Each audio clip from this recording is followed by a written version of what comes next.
Welcome to the Pantheon Plus Rewind. Good afternoon, everybody, and welcome to the Pantheon Rise of the Fallen Rewind, episode 23, a show where we recap community discussion across various social media platforms, answer questions, and try to keep everybody up to date on all things Pantheon. Now, today we have a very special episode, and I want to personally thank Ben Dean, Joppa, and the Visionary Realm team for allowing us to share our story and play experience in Pantheon's PA5 Shakeout. Now, without approval, this could not have been shared, as all PA5 testing is under NDA. So I'm very excited to share this story, and it'll be replacing the VR social media recap section of our podcast this week, as it's sort of a special occasion. Also, we're going to skip our Pantheon.plus updates section so we can give ample time to the community discussion piece that Theric covers every week, as well as getting into our mailbox. So a slight few changes this week, but I think it's for the best because we're going to get right to the meat and potatoes here at the beginning. But speaking of Theric, how's it going, my friend? Are you excited about this week's show? I'm so excited, and I'm doing well, thank you. And normally I always give a little check-in on what's going on with me, but not this week. We've got such a good show and interesting stuff lined up that I don't want to keep our listeners waiting, thinking, when is this guy going to shut up? Let's just get going. Let's do this thing, man. Excellent. So with that, let's not wait any longer, and let's get into my experience in Pre-Alpha 5. This week in Visionary Realms news and notes. Today, I am really excited to be given the opportunity to speak in complete transparency about my experience and the adventure I was fortunate to have in the Pre-Alpha 5 Shakeout for Pantheon Rise of the Fallen. Now, before I begin, it's extremely important to note that the information I'm covering here is from my own perspective. However, it has been authorized by Visionary Realms for release to the public. All Pre-Alpha 5 information is otherwise under NDA and cannot be released without the express permission of Visionary Realms. That said, I am extremely thankful to get to work with them on releasing my story, one I feel like the Pantheon community will really enjoy. And furthermore, I believe it paints a great picture of confidence in what the Pantheon team is creating and has achieved. Another thing worth noting is that VR has given me the ability to be extremely transparent in this storytelling, so you're going to get all the details I can remember. However, I'm going to leave out some of the names of the players who joined me as they are not needed. I have also covered up some of the names of the enemies or mobs to avoid any spoilers, but you'll still get the full picture. So with that out of the way, let's talk about my experience playtesting and adventuring in Terminus. So much like anyone stepping foot in Terminus for the first time, I was counting down the seconds leading into my play session time. I took the late night shift because I was working long hours at work, and it was really the only time I could step into the world. Heading in, I had planned to play with two other testers I know very well, but we found out last minute that one of us was not on the same server for the Shakeout. This led to my other friend and I stepping into the world, but much different locations. You see, I started as a Dire Lord and he started as a Shaman. So upon stepping into the world, I sort of explored around the starting area and started engaging low-level enemies just to get a feel for the game. Almost immediately, though, I was invited to a group with two other Dire Lords and a Shaman. This happened very naturally, and everyone was greeting one another and started to discuss things. So now, as a group of 5, we started our adventure out into the world, 3 Dire Lords and 2 Shaman. Of course, first on the list was trying to find our Shaman friends. There was no map, no mini-map, and really no way to find each other with the exception of a compass. So through party chat, we began to list out things we were seeing until we found a way to relate our positions via seeing thrown fast in the distance. It felt like it was forming a relationship with the area because we didn't have a map. So even after only 3 hours of exploring this area, I felt like I could navigate through it by a sense of familiarity alone, which is pretty interesting. This is what a map did for us. In our journey to find one another, we avoided NPCs, small towns, knowing that Dire Lords were not welcome. But of course, we still heard the yelling of the guards striking them down across the zone, and I have to definitely say that this added some extra tension to our travel. Eventually, we would find one another, and we started moving along, killing various forest creatures for EXP. As we were working towards Thronefast, suddenly we got a perception ping, and the group text chat lit up. Everyone getting really excited, we began an adventure to sort of find the source of these voices around us, guiding us towards the source of this storyline. We would work our way around Thronefast, climbing cliffs, traversing the land, and following ping after ping, telling us we were getting closer and closer to the voices. However, soon, we would find ourselves up on a ledge, and out of guesses on where to head next.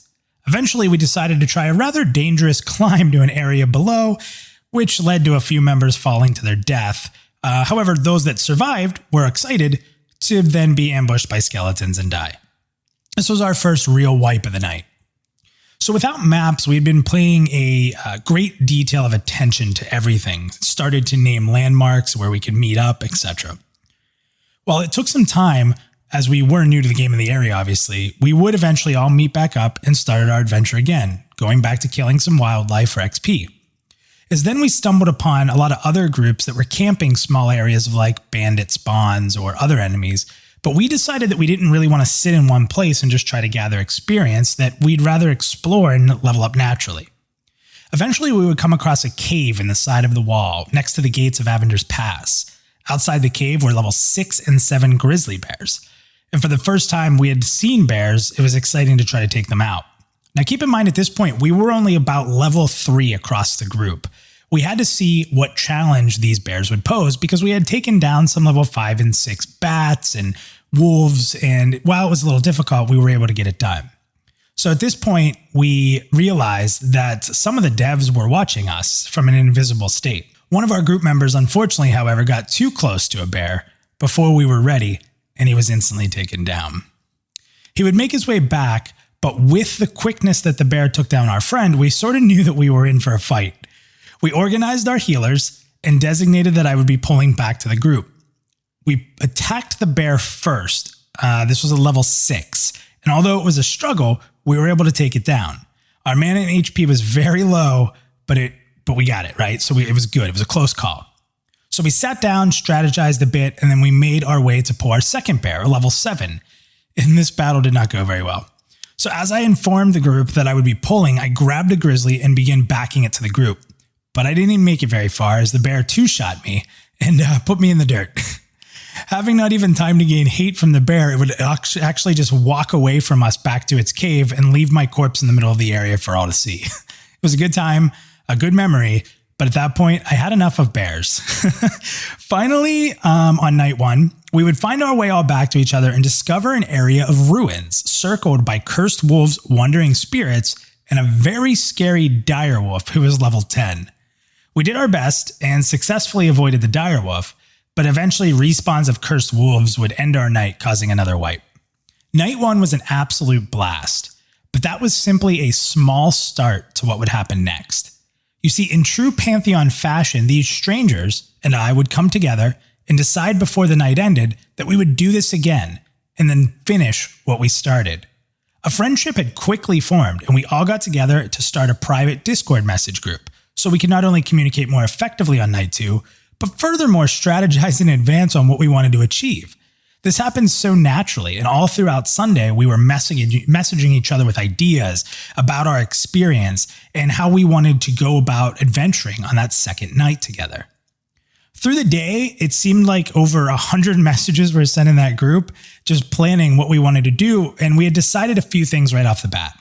So first, we wanted to avenge our missteps first and foremost. So we planned in order that we would continue to dig into perception pings that we did not figure out the end of.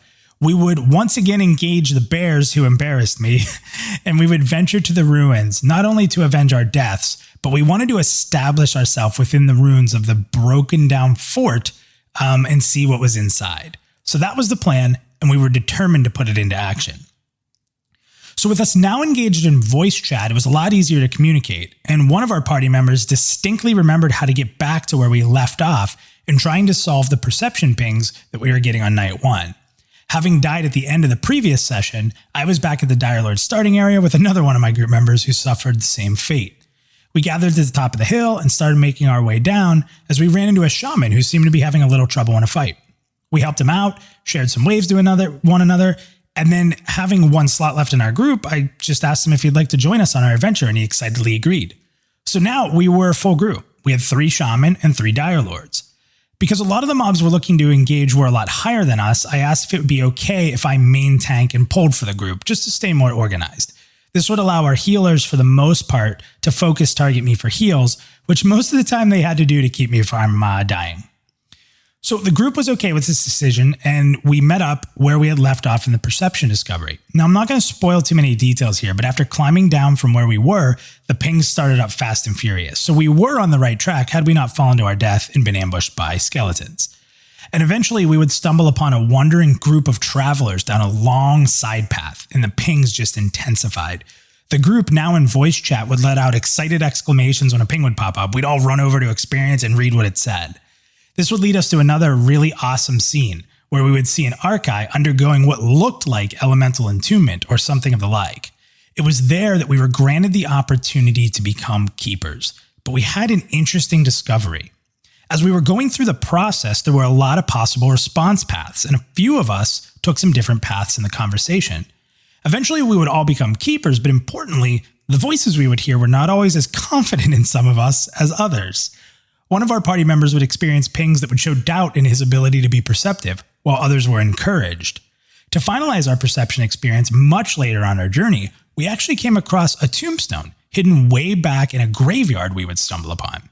Then the members who the voice was doubting would investigate the tombstone first, and on it read the name of a fallen citizen and a date of his passing. However, when I clicked on the tombstone, I got a much different explanation. On my screen, his death was detailed by betrayal from the queen, an unfair trial, and the loss of everything he had, including his land and family. This painted a picture of what seemed to be much more to come, and this was the flagging system for perception on full display.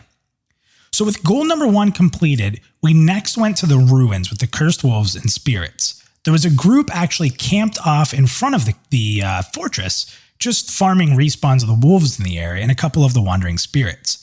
So we had no intention of ever setting up a camp, and we wanted to get inside the fort to see what was there. As not to disrupt the other group, we decided to work our way around the backside of it by clearing wolves and skeletons in our path. This is where we stumbled upon a graveyard that we mentioned previously, and it was full of skeletons and wandering spirits. That said, the tombstone we found actually much later, as it was hidden in a back area behind that graveyard. So we cleared some spirits, we got to a safe spot behind the fort, and then we started clearing wandering spirits. The issue, however, was there's no entrance on the backside of the fort. But in the front, there was where the group was camping. But this is Pantheon, right? So I came up with a different idea. Now, knowing very well that this could spell my doom, I had the group get back and started to climb this small chimney-like stack that protruded from the side of the fort. I was able to climb to the top and was greeted immediately by a wandering spirit on a small upper ledge within the fort. After letting out a panicked cry, I'm sure in Discord, I jumped down and ran to the group. Luckily in this adventure, group assisting was not on for enemies, but we didn't know that at first. I sat by the group waiting to see what would happen, and the Discord was silent in wait. All of a sudden, the wandering spirit made its way to us. We were able to take it down. As we cheered, it was time to climb again, and I had noticed another spirit on the upper ledge before jumping down. I got more strategic here in using my new level 4 ability to pull it, which was called Provoking Phantoms.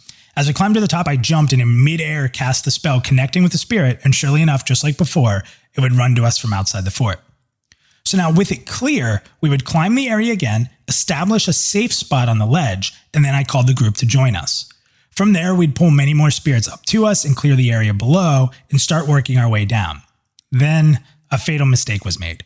One of our group members went AFK, and rather than waiting, I got a little antsy and started to pull some spirits to the group. When we engaged one of the enemies, a respawn occurred near us at the top of the steps, patrolled down, and added to the fight. Now we got one down, and the other one was close, but I met my fate as myself and a few others died. One of our healers survived and then made their way to safety, but this was officially another wipe. Now, having seen the inside of the fort, discovered the graveyard, and broken in successfully, we decided it was time to go back to the bears and get revenge that we needed from the night before. We took down the bears all around the cave, went inside to see what we can find. Inside, more bears. We killed a couple more and had some time to spare. At this point, we were about an hour, maybe an hour and a half in, and I noticed something when I was running back to the group from one of our deaths. There was a small cave, and inside were a few bandits and traders. I couldn't tell how deep the cave was, but the group joined me and we started breaking in. We began to clear a few thief-like mobs, and knowing that the enemies have player abilities, I made sure to never turn my back to them for fear of being backstabbed. Now, these mobs were called Gadai traders, bandits, and names of the sort. We would work our way through the cave and eventually get to a point where we were outside it again. Now, at first I was let down, right? And even the group was upset thinking that's all there was to it. We thought, we were just at another entrance part to the cave. But we were wrong. Outside, we saw some new animals we were killing, and as we climbed around, we started to see more bandits very close by. We started fighting them, and honestly, it would lead us to a second cave entrance. And this one was familiar. When we stepped inside, we realized we were in the cave in which Joppa, Bendine, and Ronik had encountered the mages in the last developer stream, which, by the way, had taken them down. Sure enough, we got to the top of the area and saw the same mage that had laid waste to the aforementioned group. I asked the group to stay back, and sure enough, we had another mage to the right when I was scouting. I walked back down and we started to look at the area we were in. There was a small spire of rock that hung from the ceiling to the ground, and we were hoping to use it for a line of sight pull. I'm not ever one to fight a mage with a stand, and our group didn't have any abilities to make the caster move or interrupt them. So unsure of how it would go, the group gathered up behind a pillar and I ventured up to pull with my provoking phantom spell. As it successfully hit, I let out a yelp, turned and ran for my life as the mage started to cast a fire spell in my direction. I joined the group, the cast had stopped, and the mage was running towards us. We did it. We successfully line of sight pulled the mob, and now it was up to the healers to keep me alive. Now this mob was a level 8 fire mage, and I was getting hit hard. The 3 shaman were working overtime, and the added burning debuff I took didn't help at all. However, we were very fortunate to get the mage down, and now we had one left. Now this one was a level 9. Keep in mind the highest of us was level 4, and we had some level 3s. We would soon find out that this level 9 mage was an ice mage. We pulled it the same way that the group had done before, and the group did their best, absolutely best, to keep me up. But just as we took it down, I went down as well. The mage's power overcame my HP pull. Now, that was noting that there was really not a whole lot the healers could do in that scenario, as it was just hitting me hard. So eventually we would regroup, and then we went up and we would clear more thieves, picklocks, and casters. Then once again, like earlier, there was a bit of a letdown. We had gotten to the end of the cave in a dark, stone-covered corner. A few of us let out a sigh, but another astute group member said, "It's not over. Look up there." And sure enough, we saw a very hard-to-see ledge that looked like we could possibly stand on it. So sure enough, we all climbed up, and it led to a hallway that led deep inward and would eventually fight our way through more Gadai bandits. Once again, we got to the end, and there was a huge cave opening that showed sunlight. And pathing towards us was a new mob we hadn't seen called a Gadai Heavy. An armored-up tank-like enemy, this one stood with a sword and a shield, an awesome-looking medieval-style plate helm.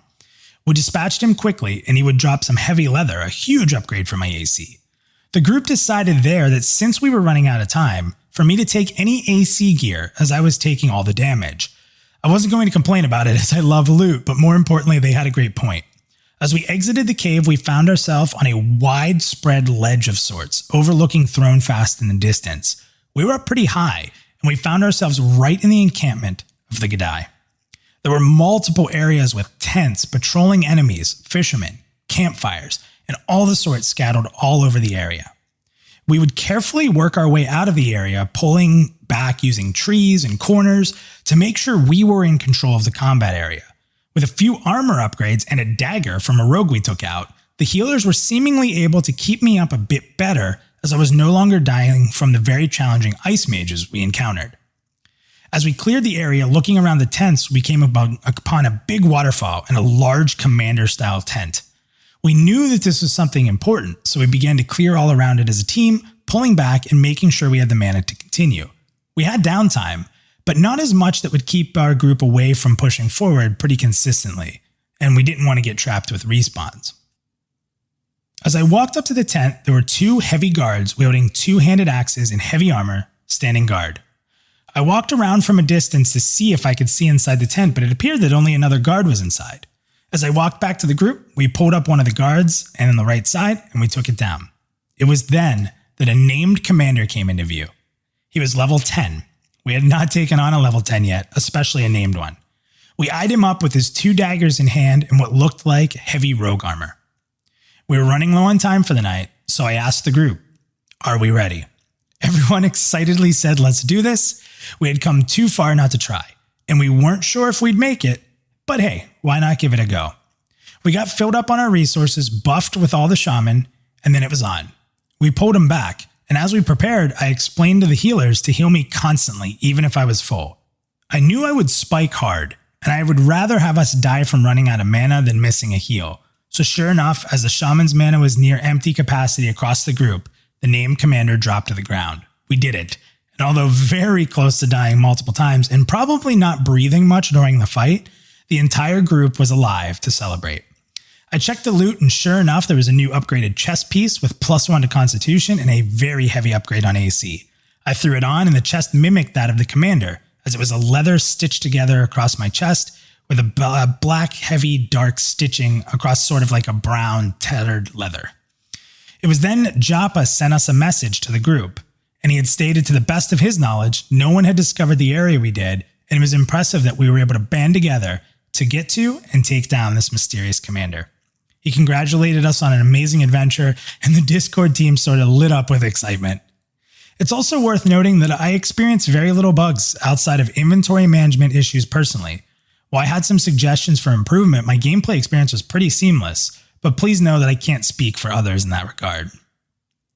Overall, it was a truly amazing experience that, in my opinion, was led perfectly by the Pantheon tenets. To begin with, the content kept us adventuring, and when it seemed like we had consumed it all, the world mysteriously led us forward. We were only playing 2 classes with limited abilities, and the classes still felt unique and interesting. Even with limited skills, the combat was immersive, and the strategies needed to pull, align, and prep for fights was there. The challenge we faced and the fear that was put into us from the world was amazingly rewarding, and the more we ventured forth with risk, the greater reward we saw in armor and weapon drops. While we only hit a max level as 4 as a team, every level mattered, and the reason we were able to achieve what we did is because at 4, the first Dire Lord to get there, I was able to get Provoking Phantoms, which is really the only way we could progress to have a ranged taunt that would actually generate hate, which allowed me to keep aggro. The downtime we had, which is a key part of Pantheon, was never extremely long. However, it gave us time to plan our attack, positioning, and joke about what we had experienced. We also truly engaged the world with climbing and seeking out perception pings and using points of interest to get back to one another when we wiped. However, most importantly, Pantheon states that 2 key tenets that I feel were very key to one of the most enjoyable moments of my MMORPG career. First, a sincere commitment to creating a world where focus on cooperative play will attract those seeking a challenge, and a belief that the greatest sense of accomplishment comes when it's shared and earned. We just lived that. All those details above are why I pledged to Pantheon just 2 years ago. These tenets rang out to me in a way no other game did. It's why I've invested so much time in content creation, engaging the community, running social media accounts, building a team, and so much more. Every day was worth it to get the game I was craving and to be a true part of the community. In just 2 short 3-hour sessions, all of the tenets were felt, and the full experience was there. And on top of all that, I've met 4 friends whom I didn't know before, who I feel like I'll be friends with the rest of my Pantheon experience. I felt and I witnessed #CommunityMatters like never before. I experienced adventure and wonder again, and I 100% undoubtedly know now that more than ever, that the team at Visionary Realms has done something amazing. Sure, the areas were in Greybox, things were being added, more classes are being worked on, and there's more development to do.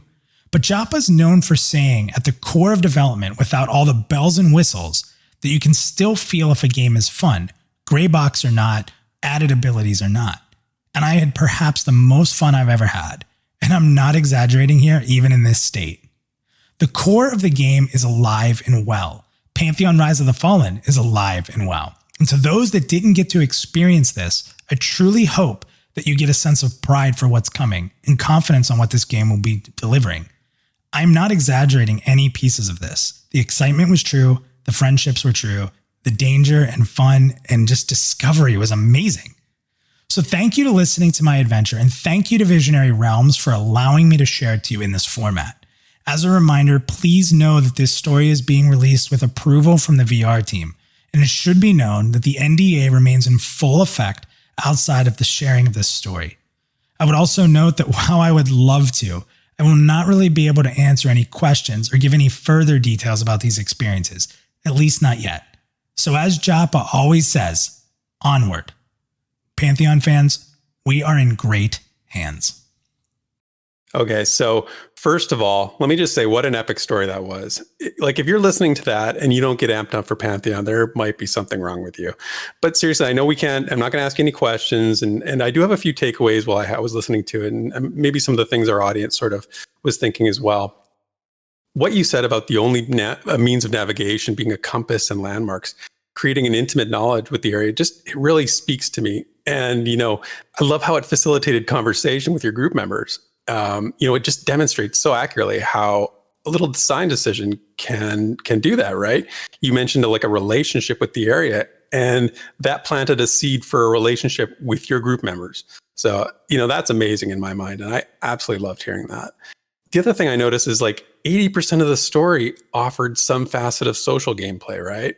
So whether you guys were strategizing, exploring, making loot decisions, I could go on and on about what it looked like. This is the kind of experience modern MMOs just don't offer. And I say that with a firm belief that that's true. The other thing I love, the perception piece with the tombstone, right? Like, what a glowing example of the perception system. That's what I'm looking for. And with deeper information with the deeper information that you acquired, like as opposed to your group mates, man, if that was me, like I'd be making notes and I'd be to go back and continue my investigation wherever that leads for another night, digging deeper into the story. Or maybe if I was one of those people that didn't get those details, I'd be going back to see what I missed or to find something that would allow me to get that level of description if I hadn't gotten it. So that's so like enticing to me and just makes me excited all over to dive into something like that. Well, I'll actually jump in on that for a second too, because, when we got to that tombstone, we had seen it from really high up above. So like when we got to it, as it said in that video, like the first person who went to it was the person who didn't get the full message, which we kind of talked about in that recap there. But so like, if I hadn't gone and clicked on it, everyone else was like, oh, okay, it's nothing. Like, and then I start reading it and that guy's like, wow, I didn't get that. Right. It was this really, it played out very organically. It was interesting. Yeah.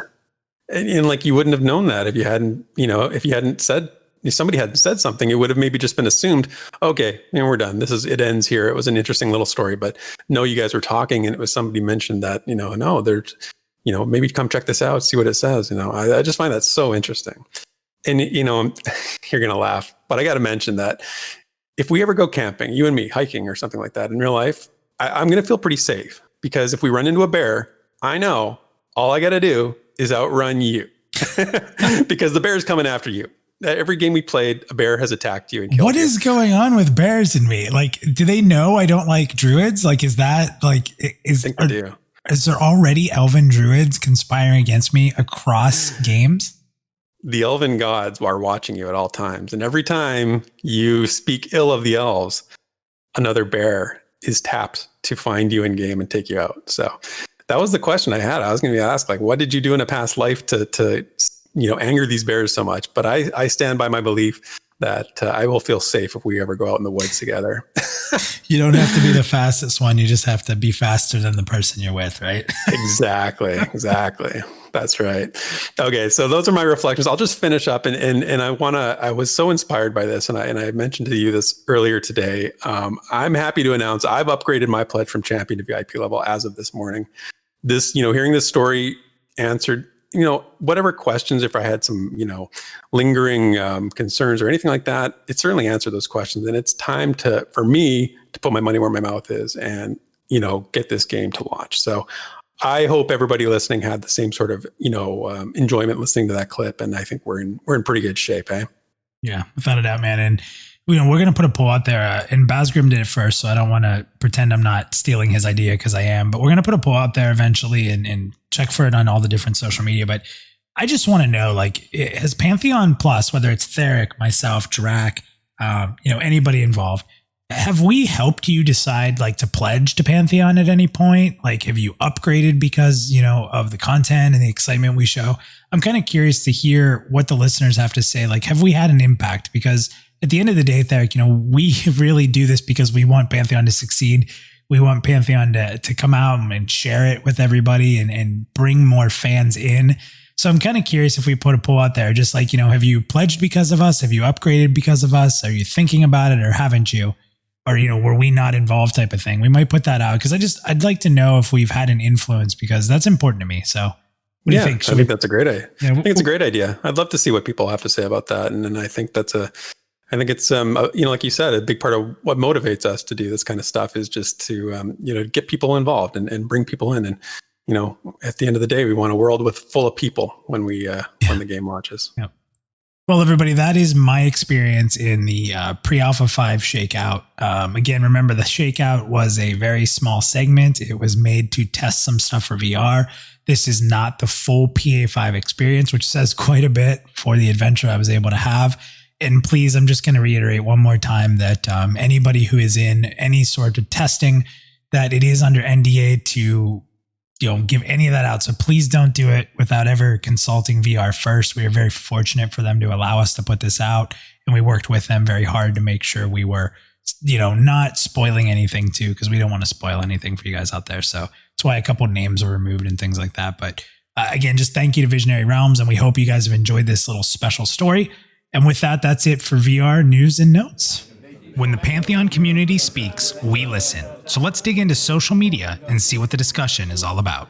Okay, so it's hard to follow up something like that, but we can't not include our community because that's what this show is all about. So we got to have a community discussion. And the topic this week is actually pretty fun, and it's pretty simple, but a lot of people got involved and there was a lot of discussion. It was actually cross-posted between the official Pantheon Twitter feed and the forums. So we got, a couple of responses from both places. So here's the question. So Pantheon MMO asked, in your opinion, what is the most important class in a general group makeup in an MMO RPG like Pantheon? Tank, healer, DPS, or support, and why? So lots of responses, like I said. We'll start off with our pal Drakatak. He was hyping up his wizard, his favorite class. He says, wizard, they keep the tank and the healer sharp because they pull aggro with their massive DPS. They keep the crowd control classes on their toes because they AoE all the mez mobs, and they keep the supports busy with requests for clarity. Wizards make everyone better. I love the way he went at that. I know. the definition of best or most important is kind of fluid in Drak's mind, I think. So the next one, Mike Larry said, as a former tank, I can emphatically say healer. So I like that. He's not, touting his own class. He's saying he likes the class that kept him alive. So it's pretty cool. Stonefish over on the forums, he said, he's kind of a fun poster. He always has interesting things. He says, this feels like asking, what is the most important part of an airplane? The cockpit, the wings, the engine, or the wheels? With regard to Pantheon, I would say class is irrelevant and teamwork is imperative. But if I had to choose, my answer is whatever role the ranger plays. Of course. The rangers are always there to allow you one-trick ponies to feel like you're vital to the group. So, gee, I wonder why you picked that one. Man, I don't know. It just stuck out on for some reason. Something about it.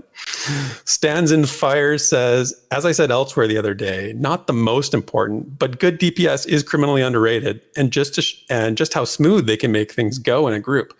The floor for acceptable might be higher, sure, but the healer notices when you do good and appreciates it. So that's a good point. That's a good point, because DPS as a whole gets a really bad rap, but like a really good DPS is like game changing. Yeah. And I tried to balance these out. It's not all, I try to give everybody equal, all roles got a little bit of a shout out here. So it's not just Rangers and DPS that I'm going to be. Okay. So Toadman Bear says, I think the most important class is support, specifically because they provide a much needed utility to the game. Barring their use extends beyond simple buffs or debuffs, a well-balanced variance of support style play will lead to more exciting formulas for the Trinity crew. So that's kind of a cool way of putting it. Breakout says, as someone who played a healer most of the time, the most important class is the one holding aggro. Most of the time it's a tank, but every now and then a DPS class fills the role. I hate dying. So if you're a DPS class and you're holding aggro, man, and you're doing it successfully, that's some pretty high level stuff. So I respect that. Alicera said, probably a tank, because you can have bad DPS, fights just take longer and more challenging. Same with a bad healer. People die a lot and fights take longer. But if you have a bad tank, you're not really going to make it very far. A tank always has to be on top of it, in my opinion. Zane Stern said, I would say they're all equally useful if the content is intended to be a challenge. If the content is easy enough, nothing is more important. Nothing is most important, and some classes aren't necessary at all. However, the content is difficult. If the content is difficult, every single class is necessary to win fights. And it's tough to read Twitter, isn't it? Because there's a certain limit of how many. I love this because normally anybody who listens to the show know that I'll typically do the Twitter segment, but he kind of tied it into the community segment here. And because it's limited in how many things you can type, it's very difficult sometimes to read a Twitter. Oh, 100%. It's very different because I'm used to the forum posts where I copy and paste them and then I can clean them up a little grammatically, right? If I feel like it would be tough to read. But with these, it's like I'm reading screenshots and it's like, some people just don't write the way that I think, and it's hard to read other people's thoughts. You don't have enough characters. Right. Yep. Yeah, exactly. Whatever it is, not enough. The next one up is Keith Hill. He says, they're all important. And that's part of the issue is everyone not realizing that the whole group working together are greater than the sum of those parts. Absolutely love that idea. Mm-hmm. And it's because it is like the sum greater than the sum of those parts is exactly what it is. A group becomes an entity into of itself. It's not just, 4, 5, 6 people each doing one role. It's like everybody sort of gels to become this one thing. So it's a pretty cool way of looking at it. Yeah. No, you disagree? I'm getting a sense that you disagree with that. Well, we'll get to my thoughts at the end. Okay. I heard you humming and hawing over there. I was going to see. Listen. We'll wait. We can all hold hands and kumbaya. I get it. But there's a real answer to this question. But go ahead. Ooh, interesting. What a tease. Okay. So the next one is Odd Bunny. He says, "What's the most important class in an MMORPG, and why is it the support bard? Because bard. They improve everyone from the tank to the healers, even if they can't play Freebird." So he's a big bard fan. There you go. Eric Campbell says, though not a class I ever play in a game, crowd control. In EQ, for example, with a great enchanter, even the toughest dungeons were easily managed versus the uncontrolled train fest they always became. That was exactly my experience, man. If you didn't have a good enchanter, you were in big, big trouble most of the time. Nimicry says, tank, hands down. Tanks being the de facto party lead and directly controlling the flow of combat.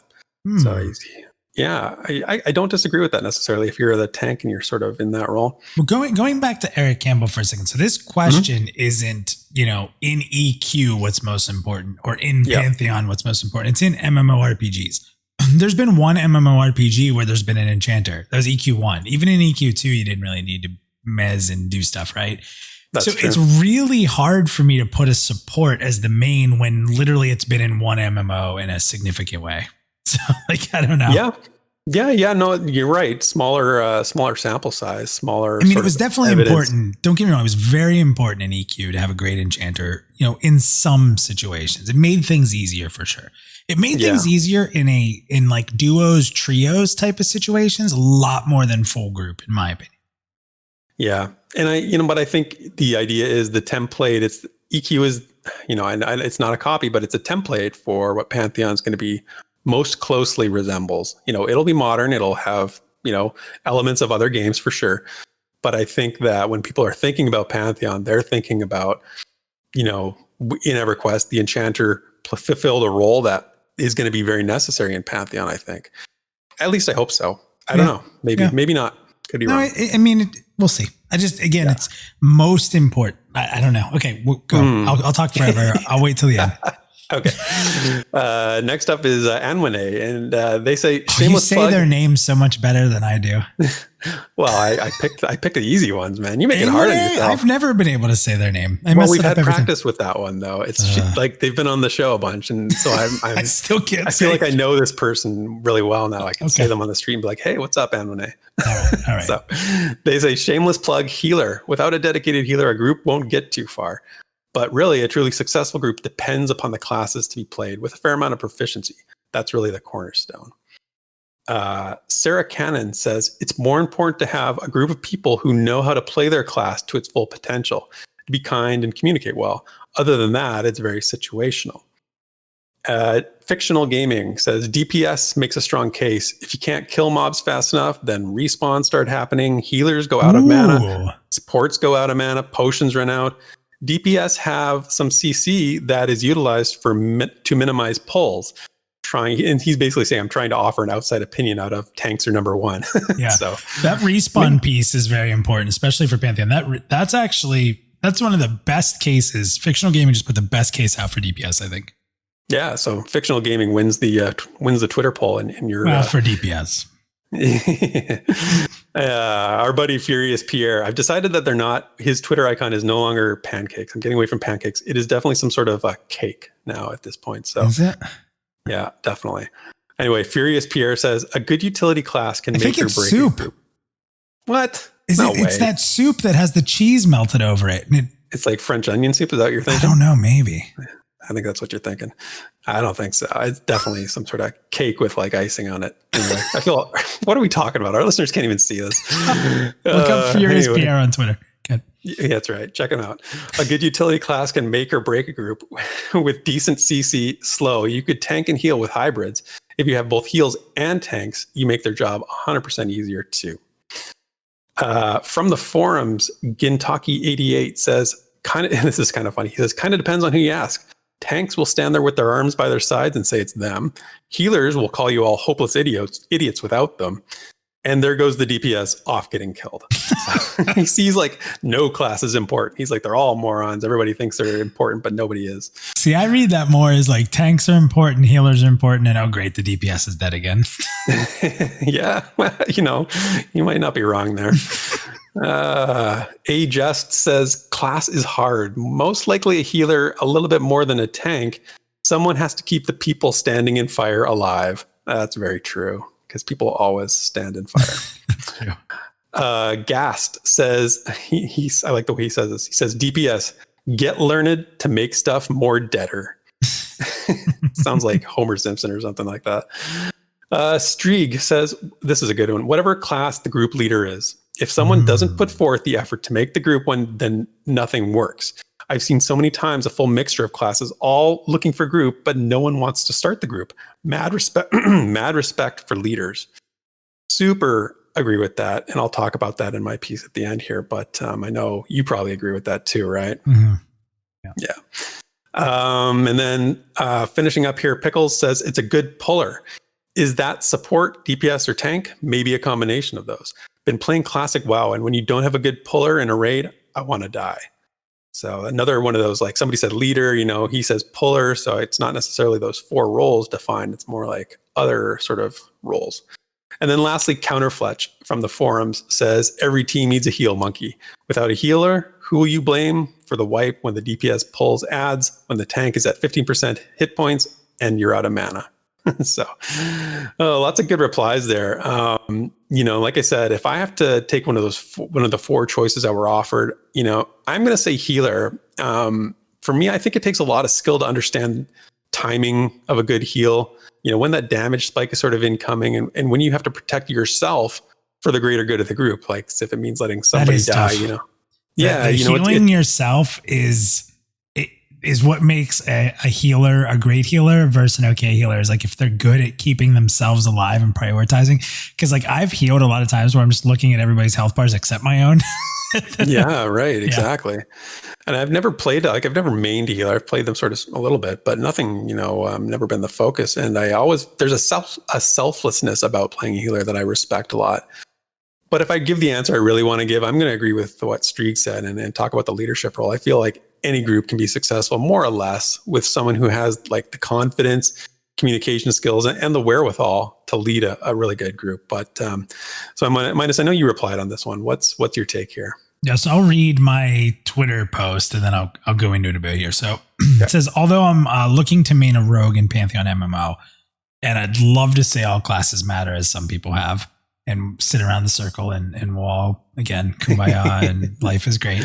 Having a strong and knowledgeable tank who can lead, which kind of as somebody said before is really important to me. So think about it, tank positions, they can scout, they pull a lot of times. Now I know that EQ is a little different, but in most games, the tank's going to pull and set stuff up.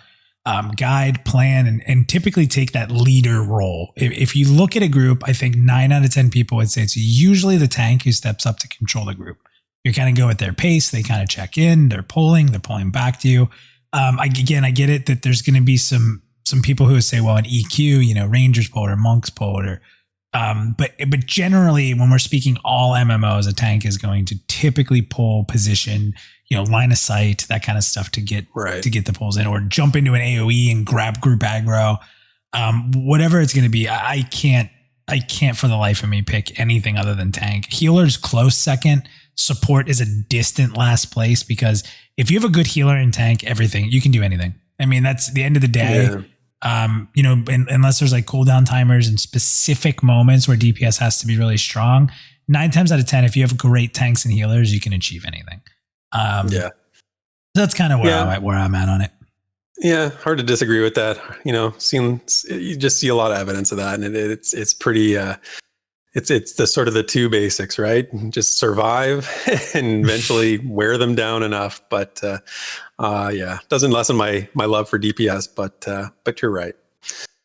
Okay, so from there, quick update on something in the community in terms of a community project. But I've mentioned Ben and I before on our show, and he is a fan fiction author and quite a great one at that. He finished his epic story called Amensol's Shadow, and so part 6 is over on the forums, and it's just an epic read. And what I've done is actually I find it difficult to read each part sort of individually as a separate post, because what happens is people on the forums reply and then they get bumped around, and they're never in order anymore. So I reached out to Ben and I asked him if he would be okay if I compiled his whole story into like a PDF and sort of compiled it into a readable document. And he said, yeah, for sure, that'd be great. He was all game for it. And so what I've done is I've done that. I've put it on my Google Drive and put a link in the description here for the YouTube video, and there will be a link in the show notes as well for the downloaders. So if you want to read Ben and I's excellent piece of fan fiction, and congratulations to Ben and I for finishing it. It's quite an accomplishment, and I really set the bar very high for all of us aspiring writers. And whatever you do next, man, I can't wait to see what it is. And I encourage everybody to go and check it out. So from there, we have 3 introductions this week to the community. So first up was Swerve126. He says, "Hello, EQ and EQ2 player here. Ready to get a group and start playing. Just trying to decide on my first class. Can't wait till launch." So short and sweet. Tyrock said, "I'm welcome. I'm Tyrock. I've played most MMOs that are out there. Now I've not played all of them, but I've played most of them. Been playing MMOs since the Ultima Online and EverQuest days." And he's so he's checking in. And then lastly was Risky Bisky says, "Greetings. I thought I'd make a basic hello thread on the forums, break my radio silence since putting in a basic pledge onto the game. Hoping to be more active as the content builds and there's more stuff to discuss. But otherwise, I hope you're all doing well." So yeah, go over the forums, stop in, say hi, welcome them to the community. And that's it for this week's community discussions. Here's the mail, it never fails. It makes me want to wag my tail. When it gets here, I just yell, mail. We're getting sued. All right, so there is the mailbox song. So that means it's time to get into some mail. So like I said, we skipped a couple things on the show today so that we could really focus on the experience we had in Pre-Alpha 5. But again, as Derek said, community is really important to us. So we take questions every week, whether it's on Twitter, you can direct message us on Discord, or you can do it right in our Pantheon Plus Discord channel, where there is a channel called Rerun Questions. We reset it every week and we pick the questions that we think are fun or peg our interest, I guess you'd say. And we just take them all most of the time. If they're in there, a lot of times, yeah. I'm taking them. Maybe some of them get a little edited for time, but most of them. It's been very popular. People seem to enjoy it. So, all right, so let's get into it. The first one's from Choban, and he talks about languages. So they say, will there be an actual role in Pantheon for languages, assuming they even exist? It felt like EQ languages only served as a number to max. Players could use them, but their uses were almost non-existent. Maybe inner city NPCs were less likely to speak common, or knowing the language of the person you're talking to would slightly increase faction or mood towards you based on mastery. Or quests maybe that we'll see the normal race specific could open up if you knew the language. So, long story short, there, Theric, do you think languages should play a big role into the world of Pantheon? Yeah, I had to think about this one. And the only thing I can think about and what they've talked about from the world design standpoint, they have talked about like the NPCs having race appropriate names, right? And putting them in the world. So that sort of implies that there will be, racial languages in the world, but I don't think we've seen anything from an in-game mechanic. And I could be wrong, obviously. I haven't, none of a perfect memory for this stuff, but I don't recall them talking about this at all. Now, should there be? Yeah, in EQ it was pretty fun. Like Choban said, it wasn't that useful. But you know what I came across? Actually, something that I think is sort of related to this, and that's in Pantheon. In the lore, there's quite a bit of talk about the dragon tongues, right? So the languages of the dragons, and translating the dragon accord is like a central theme in the keepings of Castigo. So we know they have identified there are two languages of dragons. There's the Drac Fane, and then there's like the deeper, more obscure language called the Drac Elrin. I would absolutely love to see players be able to learn like a dragon language through some sort of long, maybe like intense, involved storyline or something like that. So even if they don't do like racial languages, just do like these dragon languages. That would be so cool. What do you think? Yeah, I mean, yes, from a standpoint of the world being alive and making that more, connection to the world, not a game situation that we always talk about. I think it is important because you have these races from different planets. How could they speak the same, right? Yeah, right. There obviously should be a common tongue that's developed, and usually that's just human. But I think that when you look at EQ, if I'm not mistaken, if I remember correctly, you just sit there and talk over and over with people and eventually just levels up, right? That's right. Yeah, exactly. So it wasn't a very exciting thing to learn the languages. So if there was a more interesting system, and like you said, more quest based or having to find scrolls or translation scrolls, like that would be a really cool way for it to happen. But I think if you just sit in a group and everyone's talking and then you eventually learn it, that's boring. And it feels like it's just tossed in at that point. Yeah, I agree. I would agree with that. It needs to be more useful than what it was. So the next one here is from Lucille. He says, what would you think of like an overarching main quest that introduces the lore of Terminus and all the ports of the world? I'll start with this one. I mean, I think it's important. I don't want to call it a main quest. I think that it's hard. There should be quests. There should be things you stumble upon, whether it's through perception or whatever it is. People want to know why Terminus exists. People want to know how these planets have collided. Why are the Pantheons coming here? And I think, if I'm not mistaken, and Theric, you probably correct me here, but wasn't it said either by Justin or Joppa that, we're going to find that out, but it may not be, a launch thing or a first expansion. Like that's going to be a mystery we're working on for a long time, right? Yeah, that's my understanding as well. That's sort of the background. That's the big background that we're all sort of working against. And they've set this up as like again, I don't like the word main quest either, but sort of the central theme, I guess you might say, and everything's going to sort of come back to that in some way. So, and they've talked about this a little bit, and we've talked about it in community as well about, we don't want sort of a main quest. We're not the hero, right? We're not the savior of the world, and like you see in other games, right? I think a world tour type of storyline is a really good idea, though. Like I do want there to be like, I think what Lucille is sort of getting at is, give me something, give me a storyline that takes me to different parts of the world, and then uncovers some lore of connects, right? And don't just make it like individually pieces, put it all together into some cohesive thing. So I do like the idea, just not like a main quest kind of thing. Yeah. So Tech Ninja says, and it's funny because I think I saw him ask this and you're like, well, I already know Minus's answer here, but Tech Ninja said, which non-boss NPC have you killed the most while farming, and what item were you after? So I'm going to let you go ahead. What's mine? I mean, you know me well at this point. Oh, I know what yours is. Yeah, yours is the Ancient Cyclops, right? Like yours is the J-Boots. Yeah. But this is a great question. I had to actually think about this for me, because I wanted to sort of like, think of something that I hadn't sort of talked about before. And I came up with a great answer for this, because when you have a mob in two different games, the exact same mob is in two different games, and you farmed them endlessly in both, definitely qualifies here. So you remember in EverQuest, and I don't know if you didn't play much EverQuest 2, I don't think, did. but EverQuest 2. you did. No, Okay. no. Yeah. Well, you remember those ridiculous pumpkin-headed scarecrows? Oh, yeah. Man, in EverQuest 1, I farmed those suckers, and I farmed them in EverQuest 2 because they were good at low level for XP. I think they dropped some decent items, at least in EverQuest 1, and they were like plentiful, and they were actually spaced out, so you didn't get 3 or 4 of them at a time. And you know, I can still hear that laugh, that ridiculous pumpkin head laugh in my head, you know. And the thing is, I realized is that they spawned in farms. So when I said I was farming, I was actually farming them in a farm. So how's that for a pretty perfect That's answer good. for that question? Yeah, you're right about mine too. The ancient Cyclops for the ring was, I mean, it was a sickness.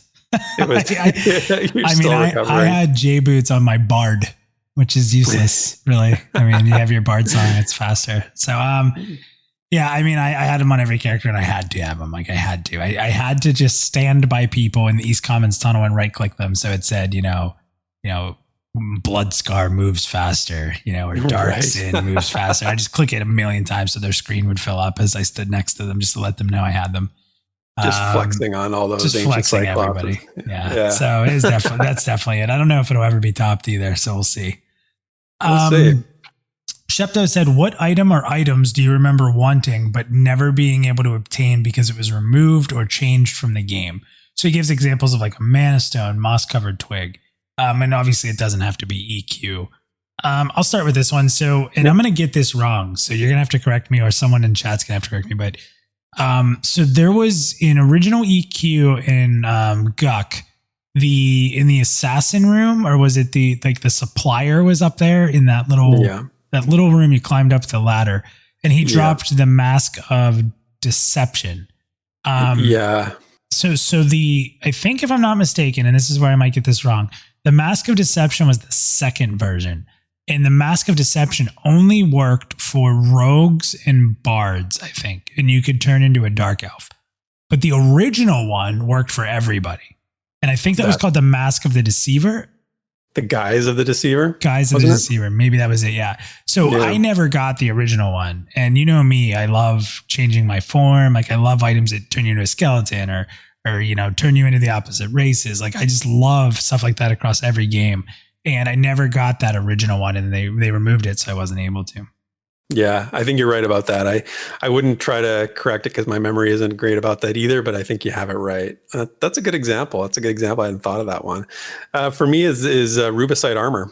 Oh. They took it out of the game. It was no longer, I mean, you could still get it from the market. It was still buyable, but you couldn't get it dropped anymore. It didn't drop from mobs anymore. So it was a cool looking. It was some of the coolest looking armor you've ever seen, especially for Ranger. It looked like red plate on a Ranger. It was pretty sweet. So, yeah, Rubicite. Oh, miss it. I remember Rubicite for sure.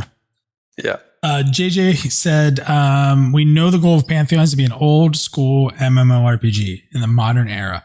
There's certain roles Pantheon is following in order to create that. However, we know the importance of making some things modern to attract new players. What is the modern features of MMOs that you think would fit well in Pantheon without sacrificing the goal of what type of game it intends to be? I'll let you start on that one. Yeah, I had sort of we've talked about making a companion app or something for Pantheon, right? We've had the idea of something to keep you connected to the game when you can't be playing it on your computer, you know, and you're at work or whatever.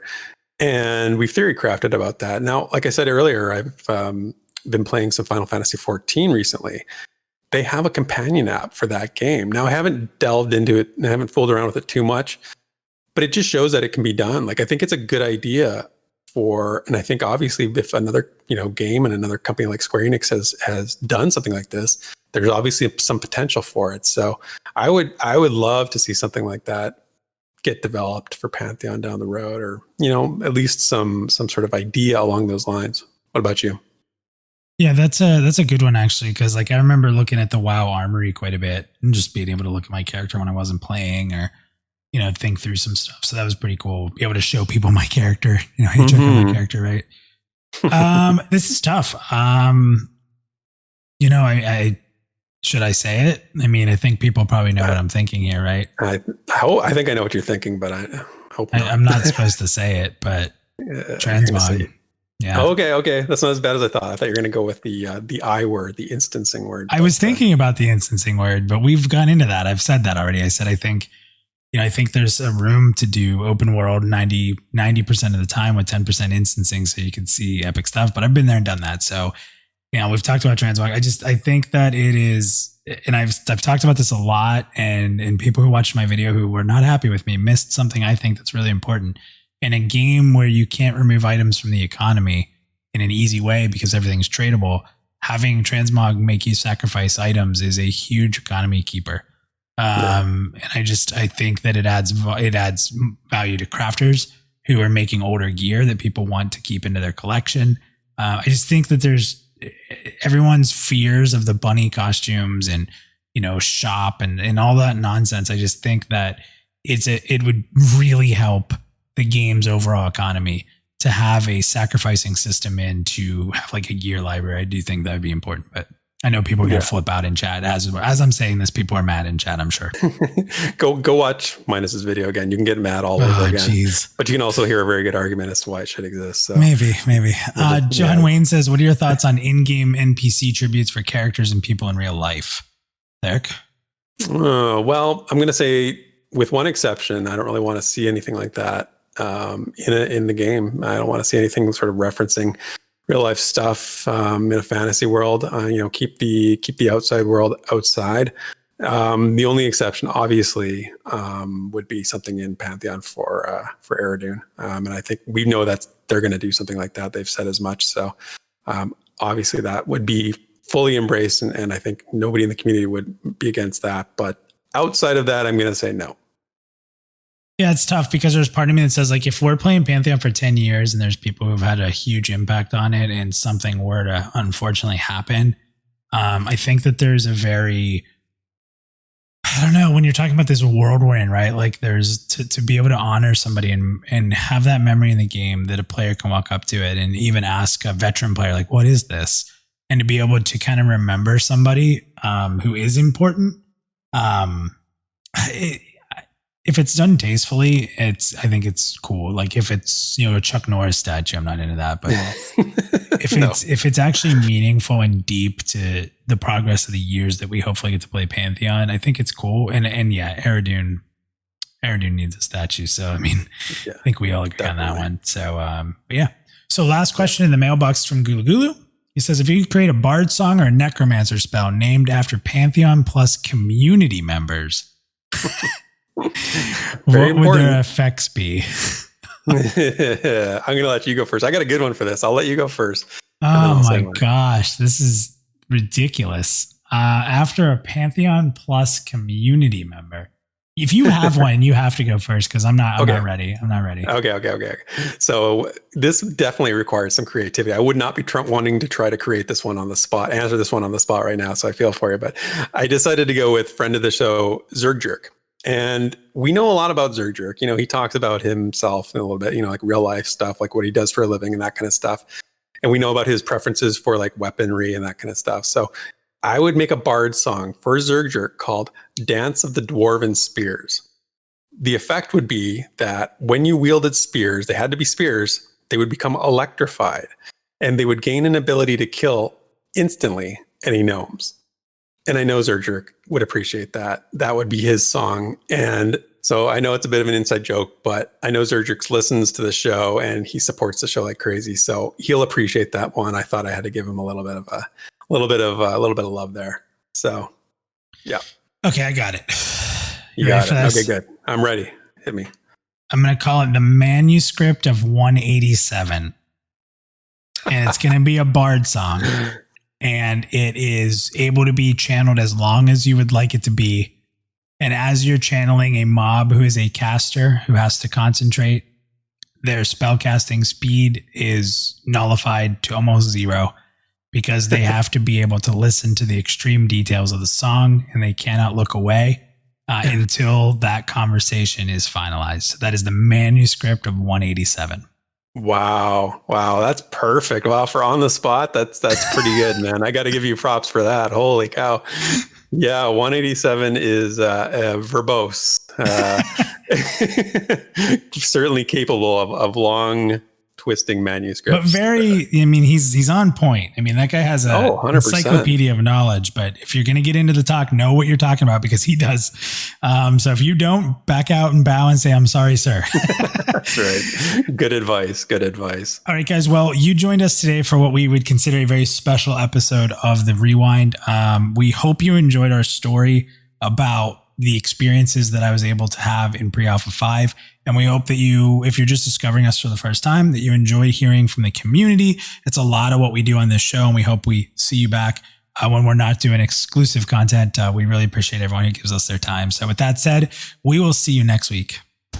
Cheers. Thank you for listening to this week's episode of the Pantheon Plus Rewind. Be sure to follow Minus and all Pantheon Plus related content on Twitter, Twitch, and YouTube under the name Pantheon Plus. Also, be sure to follow Theric at Pantheon Theric on Twitter. Keep up to date on all Pantheon Rise of the Fallen information on www.pantheon.plus, the definitive source for all media of Pantheon. Until next time.